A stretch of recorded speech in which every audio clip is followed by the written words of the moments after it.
आज हम इस वीडियो के माध्यम से कुछ ऐसे शब्द के बारे में जानेंगे जिसका उपयोग अक्सर कोर्ट में किया जाता है।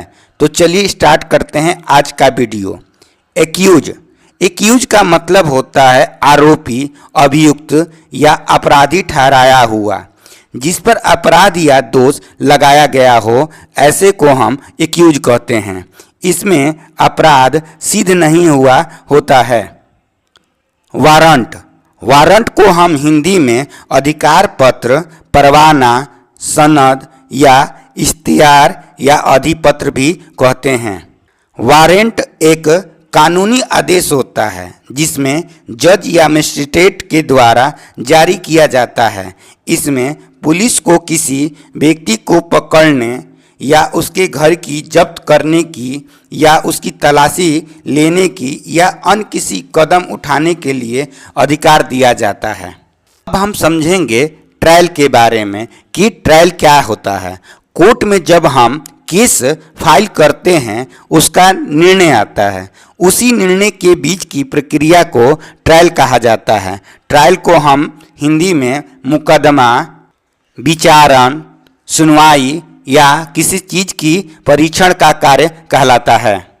सो मोटो यह एक लैटिन शब्द है।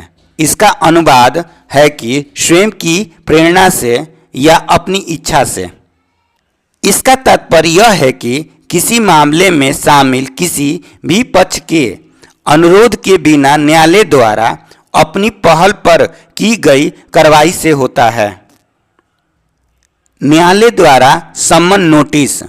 सम्मन का मतलब होता है बुलावा या बुलवाना या पुकारना। सम्मन किसी व्यक्ति को न्यायालय द्वारा जारी किया गया एक नोटिस होता है। इसमें व्यक्ति से किसी विशेष स्थान या समय पर उपस्थित होने का अनुरोध किया जाता है। अक्सर कार्रवाई कार्य के लिए गवाहों के रूप में गवाही देने के लिए सम्मन नोटिस भेजा जाता है। अब हम समझेंगे प्रोबेशन के बारे में। प्रोबेशन को हम हिंदी में प्रमाणीकरण या परिवीक्षा या परख के नाम से जानते हैं।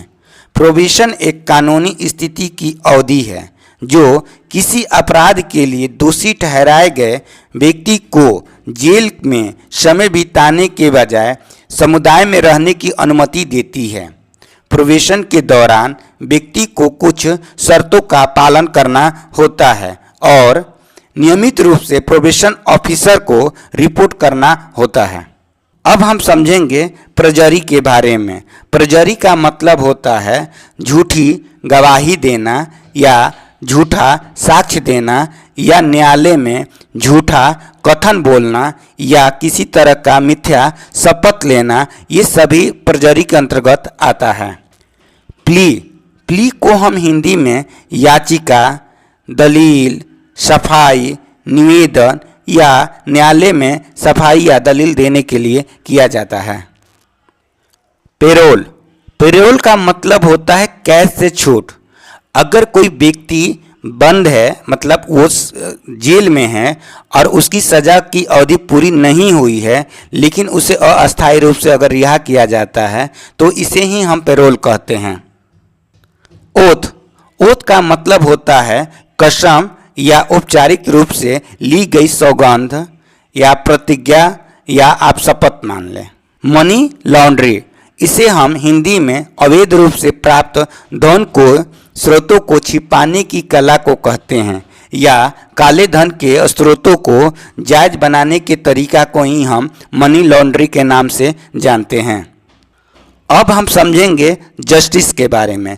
जस्टिस को हम हिंदी में न्यायाधीश, जज, इंसाफ या न्यायमूर्ति या न्याय प्रणाली या सच्चाई को हम जस्टिस के नाम से पुकारते हैं।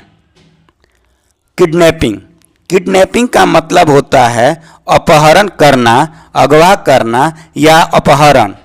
किड का मतलब बच्चा, नैपिंग का मतलब होता है दूर ले जाना। अर्थात 18 वर्ष से कम उम्र के बच्चा या बच्ची को अगर कोई अपहरण करता है, चाहे वो बलपूर्वक हो या बहला फुसला कर, ये सभी किडनैपिंग के अंतर्गत आता है।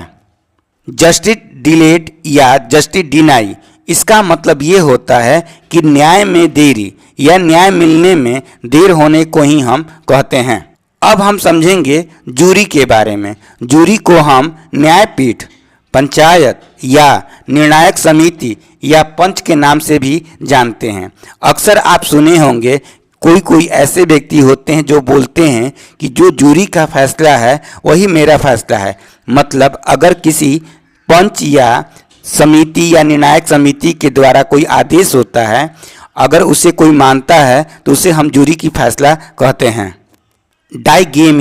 डाइगेमी का उपयोग हम 2 बार शादी करना या दूसरा शादी या पुनः विवाह या दूसरा शादी कर लेने वाले चीज़ों में किया जाता है। कोड ऑफ कंडक्ट, इसका मतलब होता है आचार संहिता या मर्यादा, या इसे हम आचरण संहिता के नाम से भी जानते हैं। एलिबाई का मतलब होता है अनुपस्थिति या बहाना या निष्फलता का बहाना। एलिबाई एक कानूनी बचाव या बहाना है जिसका उपयोग किसी अपराध के आरोपी व्यक्ति द्वारा यह साबित करने के लिए किया जाता है कि जब अपराध की घटना हुआ तो वो घटना स्थल पर मौजूद नहीं है। अब हम समझेंगे एडमिनिस्ट्रेशन के बारे में। एडमिनिस्ट्रेशन को हम हिंदी में प्रशासन, प्रबंधन या प्रबंधन व्यवस्था या शासन प्रबंधक के नाम से भी जानते हैं। उम्मीद है यह वीडियो आपको बहुत अच्छा लगा होगा। जय हिंद, जय भारत। मैं रजनीश श्रीवास्तव।